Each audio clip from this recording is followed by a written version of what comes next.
بسم الله الرحمن الرحیم.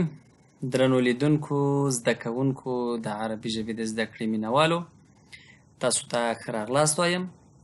السلام علیکم ورحمة الله وبرکاته. رسیدلی یو سلو درېیم نمبر صفحې ته. یو سلو دوه نمبر صفحه مو په تېر درس کې ویلې وه. یو سلو درېیم نمبر صفحه، کتاب العربیة بین یدیک، لومړی جلد، پنځمه وحده، پنځمه برخه، وویشتم درس، الدرس السابع والعشرون، التدريب الرابع، څلورم تمرين، تبادل السؤال والجواب مع زميلك كما في المثالين. سوال او جواب تبادله کړئ خپل ملګري سره لکه څنګه چې په دوو مثالونو کې دی. یو ځل بیا تکراروم، هغه ملګري دوستان چې دا ویډیو ناڅاپي ګوري او غواړي چې له سره یې پیل کړي، د یوټیوب په هم زما د یوټیوب په چینل کې تاسې کولی شئ پاس د ویډیوز په ځای پلی لیست یا چینل ته لاړ شئ. چینل هم نه، پلی لیست ته لاړ شئ. پلی لیست کې د العربیة بین یدیک اول کتاب په نوم یو فولډر دی، په هغې کې په منظم ډول پراته دي. د اووم صنف درسونه په بل ځای کې پراته دي. راځو څلورم تمرین کې څه دی؟ السمک. د دې نه به تاسې مثال جوړوئ. مثال به تاسې څنګه جوړوئ؟ مثال یو پیرې د مذکر لپاره جوړوئ، یو پیرې د مؤنث. صرف ماهی درکړی، ماهی د ماهی لفظ، او د ماهی د لفظ نه به تاسې څه جوړوئ؟ د ماهی د لفظ نه به تاسې مثالونه جوړوئ. مثلا یو پیرې به نارینه ته په خطاب کې وایي چې په ډوډۍ کې څه غواړې؟ مفرد لپاره یو نارینه ته په ډوډۍ کې څه غواړې؟ به درته وایي یو څه ماهی.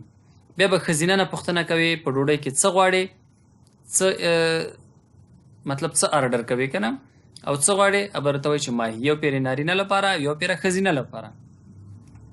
ما تاسو ته مخکې قاعده ښودلې وه، تطلبو د مفرد مذکر لپاره ته غواړې، اخر کې یو نون ورسره ولګئ، تطلبینه د مؤنث لپاره راځي. راځو مثالونو حل ته، مؤنث و مذکر. اول مذکر مثال، المثال الأول، ماذا تطلب من الطعام؟ په خوراک کې څه غواړې؟ بعض السمك من فضلك، یو څه ماهي د مهربانۍ له مخې. همدغه پوښتنه یا مثال اوس په مؤنث صیغه کې استعمالو جوړو. ماذا تطلب من الطعام نارینه لپاره او ښځینه لپاره څه دی؟ ماذا تطلبین من الطعام، په خوراک کې څه غواړې؟ ماذا تطلبین من الطعام، په خوراک کې څه غواړې؟ بعض السمك من فضلك، مخکې من فضلك و کنه نارینه لپاره، تطلبو من فضلك. مؤنث کې څه دی؟ تطلبین من فضلك، ځکه خطاب ښځې ته دی، نر ته دی پاس. راځو اوس نو دلته موږ سره دوه، څلور، شپږ، اته مثالونه دي. دا ټول به تاسې حل کوئ. دا ویډیو سټاپ کوئ، تاسې حل کوئ. که غواړئ بیا چک کوئ چې تاسې صحیح حل کړي که نه، بیا به ویډیو پلی کوئ. یو پیرې همدا ګوره، پاس مذکر، لاندې مؤنث. ارز ارز، وریجې دي. ماذا تطلب من الطعام؟ بعض الأرز من فضلك. ماذا تطلبين من الطعام؟ بعض الأرز من فضلك. مذكر. ماذا تطلب من الطعام؟ بعض السلطة من فضلك. ماذا تطلبين من الطعام؟ بعض السلطة من فضلك. ښځینه ده که نه؟ ښځینه ته لګیا دی. زه ورته اشاره کوم، هماغه بیا لولم. ښه، ماذا تطلب من الطعام؟ بعض اللحم من فضلك. ماذا تطلبين من الطعام؟ بعض اللحم من فضلك. ماذا تطلب من الطعام؟ بعض الدجاج من فضلك. يا من فضلك. ماذا تطلبين من الطعام؟ بعض الدجاج من فضلك. دا و 103 نمبر صفحه. انتقالیږو 104 نمبر صفحه ته. په 104 نمبر صفحه کې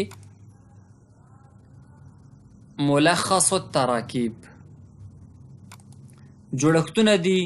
جمله منګه اشاره ز ته حروف و کلمات څنګه سره پیوست کوو د دې جوړښتونه دي. په آخر کې مذکر و مؤنث و مفرد و جمع راځو د همدې درس جوړښتونه د جملې ترکیب څنګه جوړ شوی دی هغې ته یوه لنډه کتنه کوو.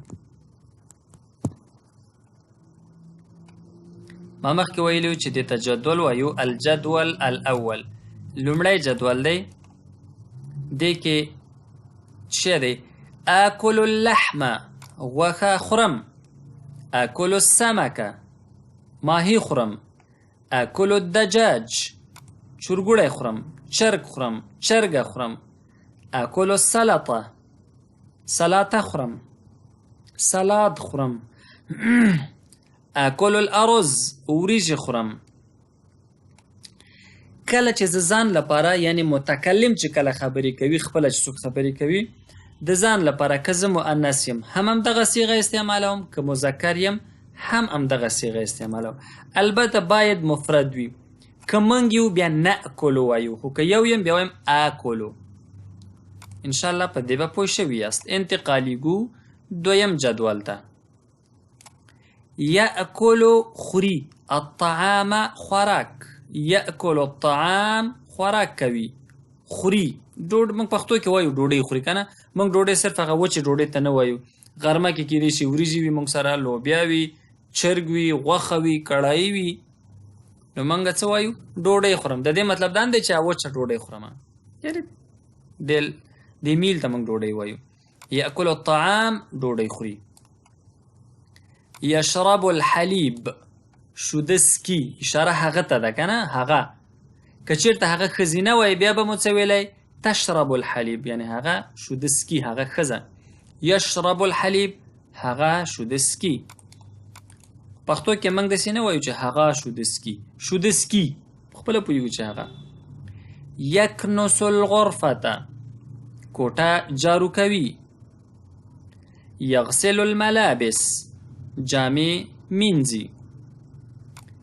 یشاهد التلفاز تلویزیون ګوري. دا دویم جدول. انتقالیږو دریم نمبر جدول ته. اینا سوال دی. چیرته؟ اینا چیرته؟ کوم ځای کې؟ دواړه مختلفو ځایونو کې استعمال دی شي. این الغداء غرمې ډوډۍ چیرته ده؟ این الفطور سحر ډوډۍ چیرته ده؟ بریکفاست. این العشاء د ماښام ډوډۍ چیرته ده؟ ډینر. این الفاکهه فروټ چیرته دی؟ میوه چیرته ده؟ این القهوة قهوه چیرته ده؟ څلورم جدول. کله چې یو څوک منې کوو د یو شي نه خبرې مه کوو، ډوډۍ مه خورو، کوټه مه جارو کوو، څنګه به منې کوو؟ لا د جملې په سر کې لا راولو. دې مثالونو ته ګورئ. لا تأکل الطعام ډوډۍ مه خوره. لا تشرب الحلیب شوده مسکه. لا تکنس الغرفة کوټه مه جارو کوه. لا تغسل الملابس جامې مه پرېمینځه. لا تشاهد التلفاز تلویزیون مه ګوره. الغداء وبخئ ومې نه ویلې که نه همداسې شعر جاري و. پنځم نمبر جدول ته ځو. په پنځم نمبر جدول کې ګورو وایو ډوډۍ په دسترخوان ده، شوده په دسترخوان دی، ګیلاس په دسترخوان دی. څنګه وایو؟ متوجه شئ. الغداء على المائدة د غرمې ډوډۍ په دسترخوان ده. الفطور على المائدة سهرنۍ په دسترخوان ده. العشاء على المائدة د ماښام ډوډۍ په دسترخوان ده. الفاکهة على المائدة میوه یا فروټ په دسترخوان دي. القهوة على المائدة انتقالیږو شپږم نمبر جدول ته. په شپږم نمبر جدول کې دي مثلا ته یو چاته په سهار ناشته کې څه خوري، په غرمې ډوډۍ کې څه خوري، په ماښام ډوډۍ کې څه خوري، لنچ بریکفاست او ډینر کې څه خوري، څه خوري، څه خوري. دا ټول سوال نه پښتو کې راځو، په عربي کې دا څنګه وایو؟ ماذا تأكل في الفطور؟ بریکفاست یا سهارنۍ کې یا ناشته کې څه خوري؟ ماذا تأكل في الغداء؟ په لنچ یا د غرمې ډوډۍ کې څه خوري؟ ماذا تأكل في العشاء؟ په ماښام ډوډۍ کې څه خوري؟ په ډینر کې څه خوري؟ اوس په اووم جدول کې که زه چېرته فرض که هوټل کې څه ورته وایي؟ ویټر وایي که نه، هغه څوک چې اډر اخلي د هغه نه، د میلمنو نه اډر اخلي چې څه غواړې، څه خورې. که چېرته مذکر وي، نارینه وي، هغه ته څنګه ویلی شم چې ته څه غواړې خوراک کې، ته په څښاک کې څه غواړې؟ او که ښځینه وي هغه ته څنګه ویلی شو؟ ګوره که نارینه وي او ورته وایم چې خوراک کې څه غواړې، ماذا تطلب من الطعام. او که همدغه پوښتنه د ښځینه نه کوم، ماذا تطلبین من الطعام، په خوراک کې څه غواړې. که د څښاک پوښتنه کوم، نارینه نه، ماذا تطلب من الشراب، څښاک کې یا د څښاک نه څه غواړې.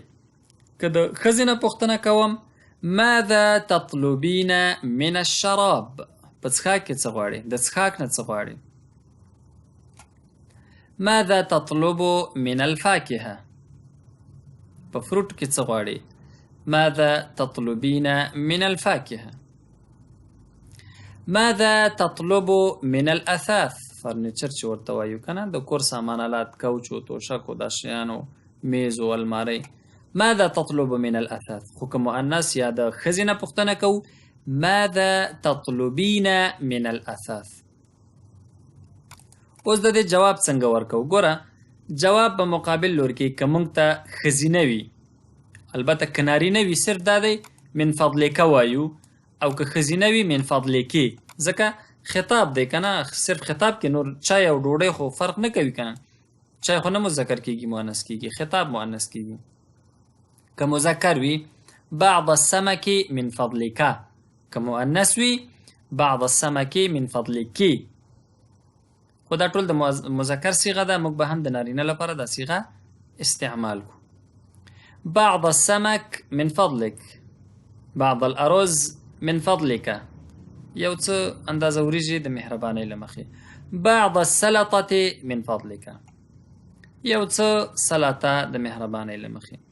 بعض الشاي من فضلك، یو څه چای د مهربانۍ له مخې. بعض القهوة من فضلك، یو څه قهوه د مهربانۍ له مخې.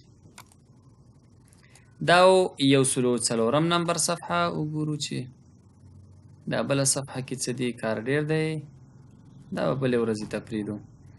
نو د نن لپاره همدومره درس بس دی، تر 104 نمبر صفحې ته ورسېدو.